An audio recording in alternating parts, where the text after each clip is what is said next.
नागपुर के जरीपटका थाना क्षेत्र में बुधवार दोपहर उस समय सनसनी फैल गई जब नाराघाट पुल के नीचे एक बोरी में युवक का शव बरामद हुआ।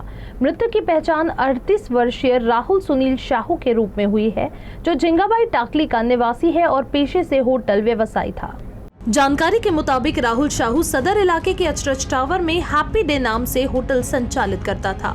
2 दिन पहले वह अपनी मोपेड से किसी से पैसे लेने की बात कहकर होटल से निकला था और 2 घंटे में लौटने की बात कही थी, लेकिन देर रात तक घर नहीं पहुंचने पर परिजनों ने संपर्क करने की कोशिश की, परंतु उसका मोबाइल बंद मिला।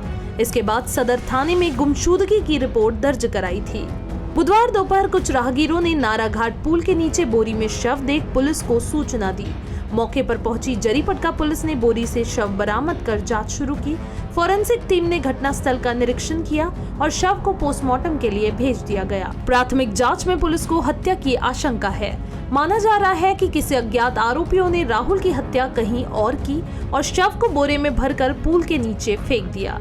फिलहाल पुलिस मामले की गंभीरता से जांच कर रही है और आरोपियों की तलाश जारी है। राहुल शाहू अपने पीछे पत्नी और 2 बच्चों को छोड़ गया है।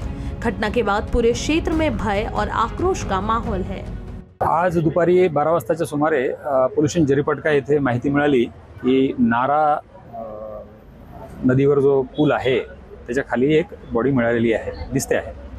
जाऊन बघितले असता पायाकडून आणि डोक्याकडून असे 2 पोती टाकून ती आणि दोरीने बांधून ती बॉडी सुक्या नाल्यात, म्हणजे जिथे पाणी नाही तिथे ती पडलेली दिसली।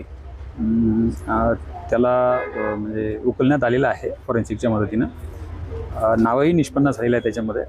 आता त्या नावाच्या आधारे त्याचं पैशाबाबत किंवा जमिनीबाबत कोणाशी काही वाद होता का याबाबत वरिष्ठ स्तरावरून आणि पोलीस स्तरावरूनही चौकशी सुरू आहे। क्राईमची टीम आलेली आहे, DCP साहेबांनी व्हिजिट केलेली आहे आणि लवकरच त्यांची नावं निष्पन्न होतील असं दिसत आहे। हे अज्ञात बॉडी शोधताना असं लक्षात आलं की पोलीस सदरमध्ये परवा ह्या मृतकच्या मिसिंगबद्दल नोंद आहे आणि म्हणजे परवापासून तर नाही आहे, कालचा 1 दिवस मध्ये गेलेला आहे। त्या दृष्टीने तपास सुरू आहे।